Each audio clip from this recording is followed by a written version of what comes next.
Hey guys, thanks for joining me. In today's video, we're going to take a look at how to install a manual transfer switch. So if you've got a generator, either a gas generator or maybe a battery backup system like I'm using, a great way to get that connected up to your house so you're not kind of trying to wheel it around and run extension cords everywhere and only being able to power, a few specific things wherever you can get the extension cord.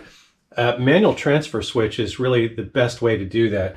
And I am not an electrician, but I do have some relative experience and comfort level working with electricity. So while this is extremely simple to set up, it's actually much more simple than you probably think if you've not done anything like this before. But if this is out of your comfort zone, I would highly recommend having a certified electrician do this, or have them double check your work. So just to be safe. But that said, I had an electrician install one of these in my first house, and it cost me about $1,000. That was the price of the transfer switch and the price of the labor. So this particular transfer switch is somewhere around $450, and this is not a sponsored video, by the way. I just bought this with my own money. But I have two panels in this house where I live now that I just moved into. And we're right next to one of them. This is the sub panel. And so I have a main panel, and I'm going to add a transfer switch to both of those. We're only going to just do one in this particular video. But I reached out to an electrician and had him quote the job, and they wanted about, I think it was between $1,600 and $1,700 for each one. And like I said, this is about $450. So they're basically quoting me around $1,200 for the labor, which I think is ridiculous because this is not that complicated. So I'm going to do this myself and kind of walk you through what the basics are. And again, if this can be dangerous if you don't do it correctly and you don't follow the proper steps. So if this is out of your comfort zone, definitely look at having an electrician do this. But I think that anybody with a modest understanding of basic house wiring can handle this no problem. So let's get started. So just a quick orientation. This particular switch is a 10 circuit transfer switch. You can get these in multiple configurations. The one I had at my other house was a 6 circuit. We got a couple of power meters down here to show me how many watts you're drawing off each leg. So you've got the A, B, C, D, E, which is this row here. So this is basically one side of the panel, and then F, G, H, I, J, the other side of the panel. You notice these are barred here. There's a little brass pin between these, so these allow you to hook up a 240 volt.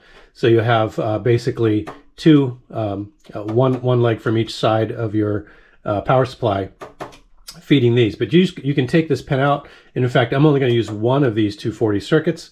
So I'm going to take probably the top one out and use the bottom one for my electric water heater. Now notice the black breakers here are 15 amps. The red ones are 20 amps. So you can wire these black ones over here to particular circuits on your panel, and they can be wired to either 15 or 20 amp circuits on this panel. But the 20 amp red ones down here can only be wired to the 20 amp circuits on your panel. So do be aware of that. So you don't want to wire a 15 amp circuit over here to one of these 20 amp red switches. So, but you've got your generator off and your line. So generally speaking, when these are switched to the line position, you're running off of grid power. If power goes out, you can come down here and just very quickly switch them over to generator power, right? And these kits, by the way, come with pretty much everything you need. This one has a block out. It did come with a little accessory external plug-in box, which I'll show you in a second. But it comes with conduit. It comes with the conduit clamps, all the wiring you need right here. The only wiring it does not come with is the wiring to wire the external box if you're going to use that. In fact, let's take a look at that box. That's what she said. Ha. So here's basically what the kit comes with. It comes with all the wire nuts that you're going to need if you want to use wire nuts. It comes with the conduit clamps. It comes with a nice big piece of conduit here. And it comes with a big monster generator cable here. I'm not sure how long this is. It's probably, I'm going to go guess 8 feet. I'll correct that if I need to. Installation guide, and this particular one does come with this external box. And so this is nice if you have a gas generator Or if you just have a place that's more accessible for your battery backup system, you can wire this somewhere away from the panel and easily connect to it from there. Now, in my case, I don't really need to do that. I've got shelves that are going to be right next to this panel or this manual switch. So I'm going to take this this plug assembly out and attach that to the little block out panel that we saw on the side here, this little plastic thing. I'm going to remove that and basically transplant that into here, since I don't really need an external connector. Now, one thing that I did is I went ahead and took a picture of my panel. I identified the loads that I want to be able to switch over, and I marked them with letters corresponding to the letters on the switches for the manual transfer switch. So you can, so I'll be able to clearly see which breaker circuits go to which wiring, because the wiring is going to be clearly marked, and as you'll see as we go through this. So I've already got that set up. I'm going to go ahead and put a little piece of tape on each one of these with the correct letter, so that when I remove the panel that surrounds this with all the labels, I can still easily identify which breaker goes to what circuit. And the wiring itself is actually very straightforward. So the first step that I really need to do here is to go shut off the power. Now, as I mentioned, this is actually a sub panel to my main panel, which is this guy right here. So you can see sub panel. There's a sub panel breaker right here. So I'm going to go ahead and flip that off, remove the panel on this sub panel, remove the outside on the front on the sub panel, and then shut off the main to that. And then I'm going to double check to make sure that I don't have any power in that panel before I touch anything. All right, turn off my sub panel. Sorry for the poor lighting here, but you can see I've got masking tape clearly marking the circuits that I want to put or map to my transfer switch with the wiring harness letters. And that'll make it really easy once I take this side panel and front panel off and lose these labels. So make sure I keep everything straight. So with the power off and my circuits labeled, time to go ahead and remove the front panel. All right, got the front cover off, and as you can see, got all of the neutrals here going to these neutral bars on the side, the white wires. I have got all the grounds going into this little ground bus bar here. And then basically all of the black wires are going into the breakers, right? So in the case of this E and J here, this is my 240 service. So I actually have two different wires going in here. This one happens to be a white wire, but that doesn't really change its function. It's still basically a hot, just like this one, but they're coming from different legs. So that's we're just going to wire these, as you'll see, the same as we wire the other ones, despite the wire's color. Now, normally, if this were not a sub panel where I turned all of the power off, you can see there's not a breaker up here. There normally would be a breaker up here to shut the panel power off here. I did that from the main panel, the main service panel. So, but normally on a main service panel, even when you shut that breaker off, the wires coming in, these two big black wires here, are still live. And if we just double check here, you can see, and I did, by the way, test this pen just before this to make sure that I'm not getting a false negative here. So there is no power anywhere in this panel. So completely safe to work in, which is extremely important to verify before you get started. So, all right, so basically we're just going to wire the white leads that come in, or the neutral lead that comes in from the wiring harness here on the switch. That's going to go into our neutral bus bar. The ground will go into our ground bus bar. And then you'll see where we also attach the black wires to the individual breakers. And that'll all become a little bit more apparent as we get into. So now we got to get the wires from here into the panel. So basically I needed to find a suitable arranged or suitably located punch out. These little round things here on the bottom. I have to punch one of those out. And looking at the kit that they give you, I need to make sure I get the right size punch out. So I think I'm going to take the one in this corner right here. This guy here, it's the correct size for that. It should work just fine right there. And I'll bring the panel, bring all the wires in up here, and then I can easily work with them from there. This is a nice open panel, so a lot of space around to work with on the bottom. So shouldn't be too bad at all. So let me go and get the wires in there. Got to thread the wires through the conduit first. Don't do that after the fact, because you'll have to undo stuff. And then we'll attach this and get all that set up, and then we'll start doing our wire terminations.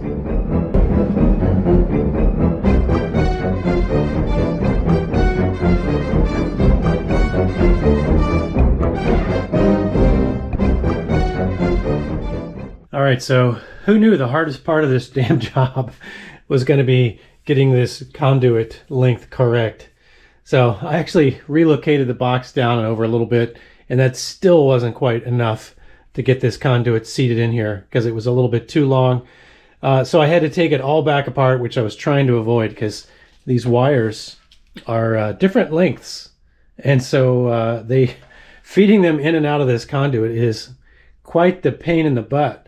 But I had to take it back off and cut about an inch off of this conduit to make it work. And then getting these screws back in was, again, much harder than the actual job of doing the wiring, which we haven't even gotten to yet. So, okay. So who knew this was going to be the most difficult part? But anyway, let's go ahead and get started on the wiring, which is actually the easy part. Now, looking at the wires here that come with the transfer switch, it's pretty straightforward. You've basically got the white neutral wire, which we will wire to the white neutral bar right here.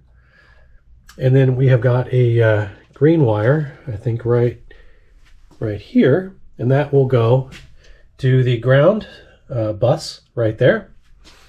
And then everything else is black and red. All right, so not sure how well this is going to come out, but you'll have a black and a red pair for each circuit or each switch on the transfer switch. So these are the A's. So there you see 3 little A's there on each of the black and red.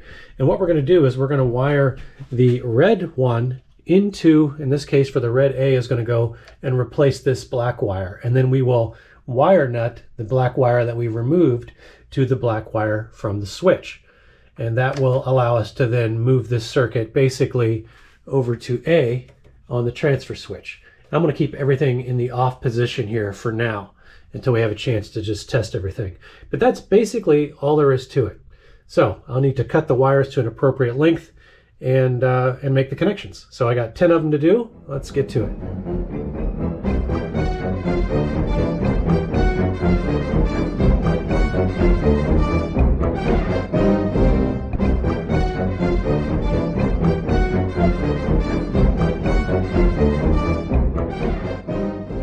Basically got all the main panel wiring done here. So each one of these little black and black connectors is the splice, right, from the main circuit coming in out to the switch. For each one of these I have labeled, there's a red wire coming in from the transfer switch.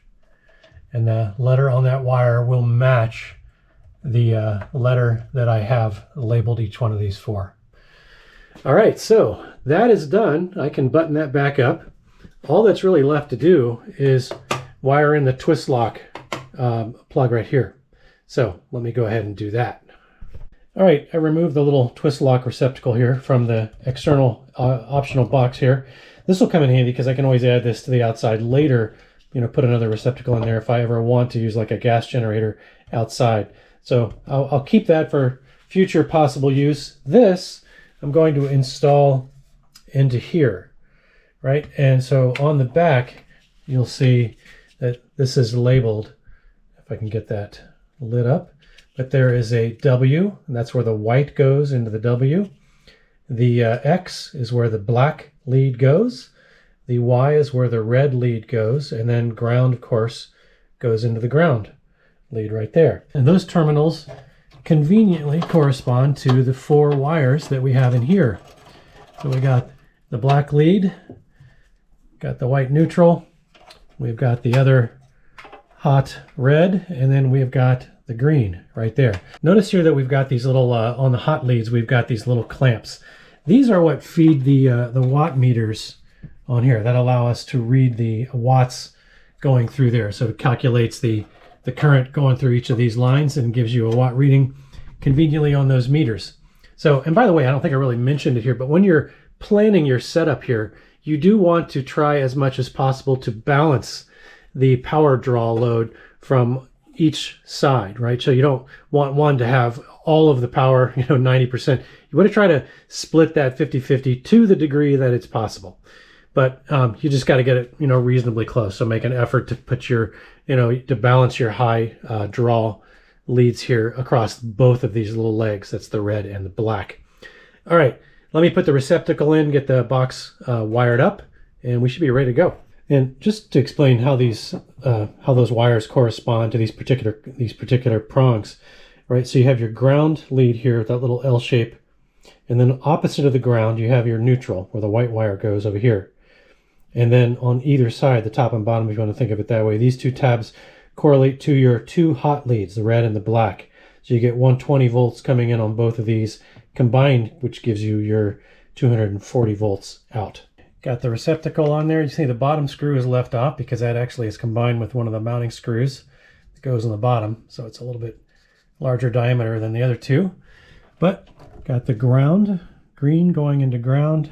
I've got the black going into X, the red going into Y, and the white going into W. So all I got to do is tuck this stuff in and button it back down. All right, that is the finished product. So I'll be able to patch my battery backup system right into there with the cable that it came with. And I might need an adapter depending on the battery backup system that I'm using, from this L1430 connector to something else. But I'll cross that bridge when I come to it. All these are currently set to off, so I'm going to leave them off. The panel labels are still on there. I'm going to leave the tape in place until I verify that all the circuits are working. So let me go ahead and turn the sub panel power back on, and then I'll switch these circuits back over to line and make sure that everything is working. Sub panel. All right, now A is actually my sump pump, so let me go ahead and turn that on first. Kitchen lights, furnace. All right, the big one is my water heater down here. So now that I've got that energized, let me check. And you can see my electric water heater. Really wish I did not have an electric water heater, but out here in the country, that's what I got. At some point, maybe I'll do a solar water heater, but for now, got to do electric. But looks like we're working. All right, now all I got to do is get my battery backup system in place. Okay, so the manual transfer switch has been working great for me over the past several weeks, and hopefully this video has given you a little bit of confidence to maybe consider implementing a generator transfer switch solution at your house.